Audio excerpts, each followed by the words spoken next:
تاسو واورئ تاسو له چې خدای ځوانۍ درکړي ټیک ټاک دپارې نه دي درکړي خفه کېږئ مه فیسبوک دپارې نه دي درکړي موبایل دپارې نه دي درکړي تاسو له چرب ځوانۍ درکړي او تاسو له مور په غېږه کې په ماشومتوب کې تی درکړی شودۍ یې درکړي دې دپاره چې کله د آقا او مولا په عزت باندې خبره راشي بچیا ته به په خپل آقا او مولا باندې د هر څه نه زیات قربانېږي تاسو ځوانۍ دې دپاره دي ښه بل څه دپاره نه دي دام 18 کلنو کالج لبته غازی مرید حسین نامه یې وه مرید حسین او ډېر کامل سړي نه یې بیعت کړه پروفیسر نه یې سبق وی دا بعض یونیورسټۍ اکثر استادان داسې دي چې هغوی داسې عیسایي ټیپ غوندې خوی لري اسلامي نظریه په هغوی کې ډېره زیاته کمه یو خبره یې د آقا مولا په خلاف وکړه نو د په جیب کې یو چاکو له یې ګوتې وروړې او پاڅېدو چې زه دا پروفیسر وجنم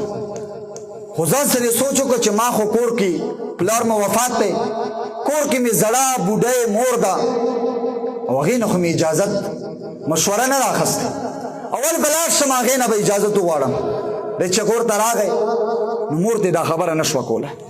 په جړا شو مور راغله لاس یې پې واړه بچه ولې ژاړې وی مورې بس ما سره ته کار مه ساته دویمه ورځ دا بیا چې راغی کالج نه دی په جړا شو مور ته یې بچې ولې ژاړې علت راته بیان کړه دی ورته وایي مورې ته ما سره کار مه ساته په درېیمه ورځ باندې چې بیا راغی مور د لاس نه ونیو ورته بچې نن به راته حل وایې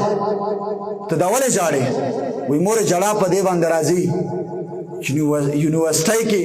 زما مخې ته حضور پاک علیه الصلاة والسلام ګستاخ ګرځي را ګرځي او زما اوسه پورې قتل نه کړه زه ژوندی ګرځم هغه هم ژوندی ګرځي نه زما ځان قربان کړه نه مې هغه قتل کړه جړا په دې باندې راځي غازی مرید حسین رحمت الله تعالی علیه چې کله دا خبره خپلې مور ته وکړه نو بوډۍ مور ورته په ژړا شوه بوډۍ مور ورته وایي بچیا ته خو ډېر کمکل انسان یې ډېر کمکل بچی مې دومره لویه معامله راغلی ده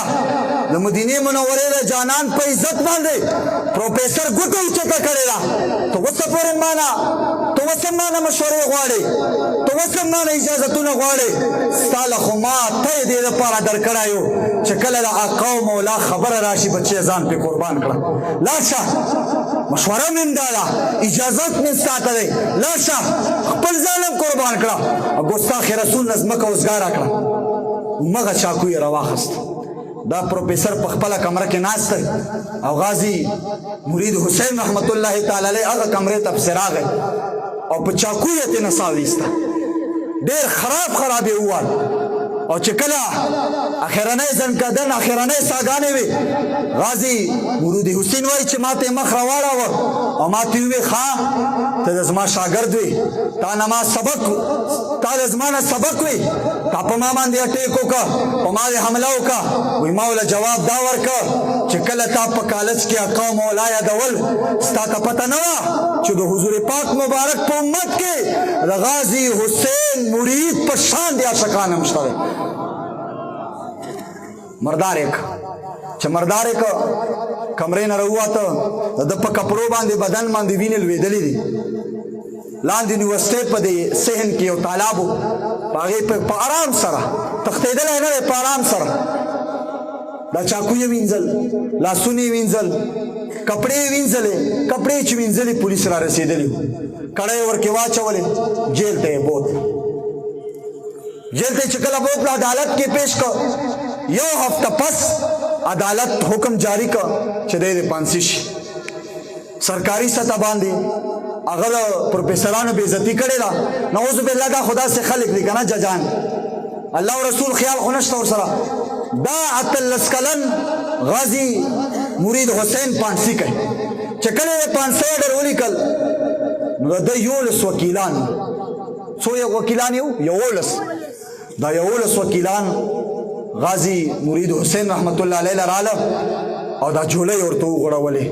ورته وایي چې ګوره 18 کلن هلکې تا لا ژوند بهارونه نه دي کتلي تا لا ژوند مزې نه دي کتلي او کور کې د بوډۍ مور ده او اسره یې ته سهاره یې ته داسې کار وکړه چې مونږ درته څه الفاظ وایو دا الفاظ سبا په عدالت کې ووایه مونږ به ستا په عدالت کې پیش کړو دا په عدالت کې ووایه ته به رها شي تا ته به څوک څه نه وایي دی ورته وایي څه الفاظ دي ووایې دا 11 وکیلان ورته وایي سبا چې کله عدالت ته وړاندې شي او جج ستا نه تپوس وکړي چې دا پروفیسر چې کله تا مردارول دا یې قتل کول ته په جوش کې وي که په هوش کې وي په جوش کې وي که په هوش کې وي دا راته ووایه نو ته به په جواب کې ورته ووایې چې زما چې کله دا ګستاخ مردارول په هغه وخت کې زه په جوش کې وم په هوش کې نه وم صرف دا جواب ورکړه بس مونږ به نور خلاصو ته به خپل کور ته لاړ شي د خپلې مور خدمت به وکړي چې کله یې دا خبره ورته وکړه هغه مبارک ورته وایي نیغ د جیل نه وځئ زه د جیل دروازه تاسو باندې بندوم بیا چې ما جیل خوال ته رانه شئ بیا چې ما ته رانه شئ دوی چې کله د جیل نه را بهر شو دا 11 وکیلان ورته وایي چې ولې دی ورته وایي او خلکو تاسو ما ته دا خبرې کوئ قسم په خدای چې سبا په دربار او په عدالت کې زه پیش شم او ما نه جج تپوس وکړه زما جواب به دا وي چې او جج واوره ما د زندګۍ ټول کارونه د زندګۍ تمام کارونه ما په جوش کې کړي یو خو چې کله ما دا ګستاخ مردارول صرف دا یو کار ما په خپل هوش کې کړی دی دا یو کار ما هوش کې کړی دی وکیلان مایوسه شو واپس راله چې کله راغلل میټینګ یې وکړه او دوی سره ویل چې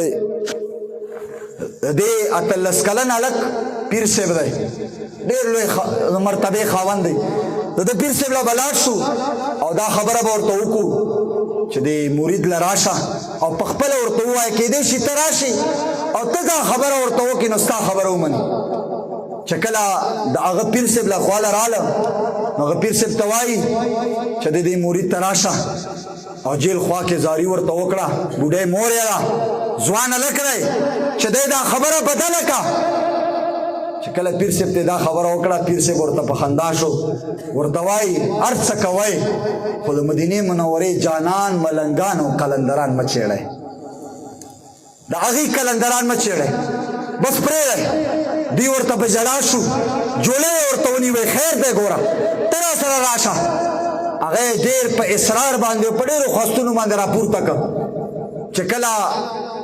دا خبره د اورېدو قابل ده چې کله هغه جیل راغی نو غازی مرید حسین رحمت الله تعالی علیه په جیل کې دننه نو دا پیر صاحب ورته وایي دې وکیلانو ته چې ما مرید چېرته دی وی هغه جی هغه په جیل کې چې ولاړ دی هغه چې کله په جنګلو کې راښکاره شو د پیر صاحب مبارک په بدن باندې یو هیبت راغی یو یره ورباندې راله او په ژړا شو او په ژړا کې ورته وایي بچیا زه ستا ته وصیت کومه که ستا په جیل کې څوک ټوکړې ټوکړې کوي که په جیل کې یې څوک د پانسید په تخت باندې ودروي قتل کوي دی وژني دی ما وصیت دا دی چې ته چېرته هم دا ونه وایې چې دا کار ما په جوش کې کړی ما په هوش کې نه دی کړی ته چې دا خبره بدله نه کړې دا خلک ورته وایي وکیلان ورته وایي قربان مونږ خو ته دې لپاره راوستی وې چې ته به دا خبره وکړې چې ورته ووایې چې ما دا خبره په جوش کې ما دا کار په جوش کې کړی په هوش کې ما نه دی کړی پیر صاحب ورته وایي قسم په خدای چې کله ما د غازي مرید حسین د جیل په جنګلو باندې نظر ولګېده زه د الله د عزت او په جلال باندې قسم خورم چې ما د هغه جنګلو ته وکتل د هغه جنګلو نه د مدینې منورې انوارات او رڼاګانې راتللې